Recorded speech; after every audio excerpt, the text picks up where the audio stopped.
So, you think your 10-step skincare routine is a hassle? Okay, just for a second.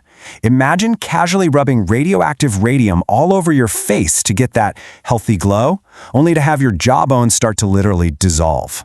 Yeah, let's get into it. All right, so picture this. That's you, right now. But we're about to hit rewind. Hard. There's your dad, his dad, and his. Yeah, keep going. We're blowing right past the whole powdered wigs era. Way past knights in their shiny, or let's be real, probably very rusty chainmail. And we're even going past the time when hunt a mammoth was on the daily to-do list. And stop. Here we are. This guy squatting in the dirt. His main goal for the day is just don't die before the sun goes down. That is your ancestor. See, his biggest concern isn't a breakout. It's being eaten. You are alive today because thousands of people before you were really good at not getting eaten. And somewhere between dodging saber-toothed tigers and inventing TikTok, humanity got, well, really creative with beauty.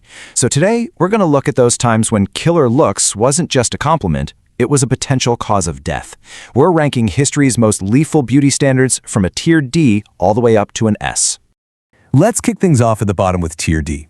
Welcome to Tudor, England, where the hottest accessory wasn't a fancy handbag. Oh no, it was a horrifying dental disaster. And this is just wild because it's a complete flip of what we consider healthy today. You know, for a poor peasant, a rotten tooth just meant agonizing, unending pain. But for a wealthy noble, it was a fashion statement. So why? Why was this a trend? Well, it all came down to money. Sugar was an insane luxury back then, so having black, decaying teeth was the ultimate flex. It was basically a flashing sign that said, I'm rich enough to afford this. It got so popular that people who couldn't afford sugar would literally rub soot on their teeth just to fake the look, just to fit in. Okay, moving up to Tier C. We're jumping forward to the Victorian era, where being drop-dead gorgeous could involve actual poison. The absolute height of fashion was this vibrant color called Paris green. And here's the insane price they paid for that color. The dye was packed with arsenic. I'm serious. Women would wear these gorgeous green dresses to balls, sweating that poison directly into their skin. And the factory workers who made them, they had it even worse. We're talking painful sores, vomiting blood, and eventually total organ failure. It was literally a toxic hazard suit disguised as a ball gown. Now for Tier B. Let's head back to Renaissance Europe. The look that everyone was dying for, quite literally, was this flawless, almost ghost white complexion. And the most popular way to get it was a makeup called Venetian Cerusse. The problem? Well, its main ingredient was pure white lead. And this created this horrible, vicious cycle. Women would put on the lead paste, but over time, it would cause their skin to shrivel up and decay. And to cover up that damage, what do you think they did? They applied even thicker layers of the exact same poison. They were trapped in this loop until they started losing their hair, their organs failed, and they died.